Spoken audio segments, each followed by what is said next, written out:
আসসালামু আলাইকুম। কেমন আছেন সবাই? আশা করি সকলেই ভালো আছেন। আজকে ভিন্ন রকম একটা রেসিপি নিয়ে এসেছি আপনাদের সামনে।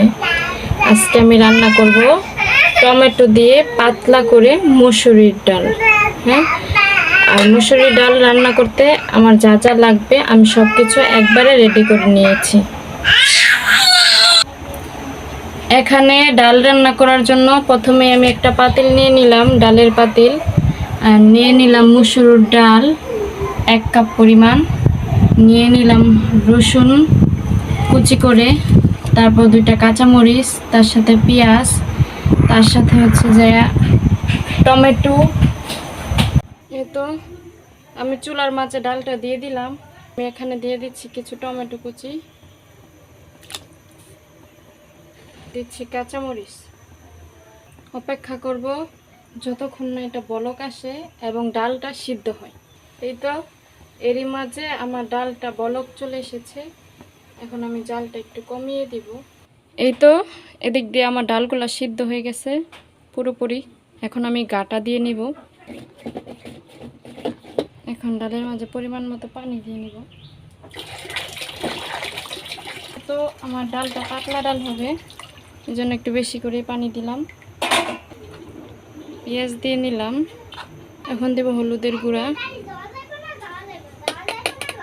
এখন একটা নাড়া দিয়ে দেখব কালারটা কেমন হয়েছে। দিয়ে দিচ্ছি পরিমাণ মতো লবণ। করছি আরও কিছুক্ষণ জাল হওয়া পর্যন্ত। এখন আমি ডালটা বাগার দিব।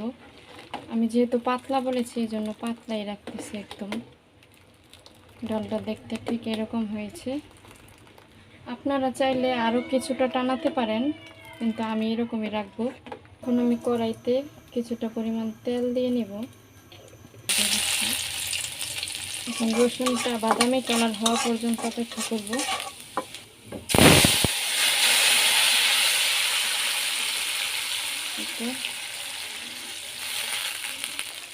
আমি এভাবে বাগার দিই।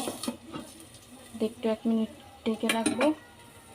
রাখার পরে ডালটা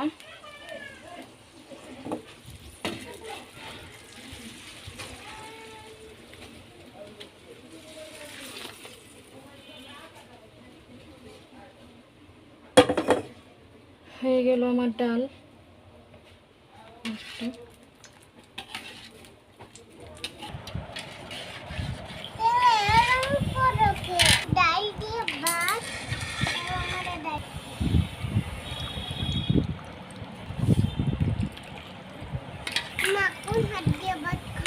ডালটা কেমন হয়েছে আব্দুল্লাহ?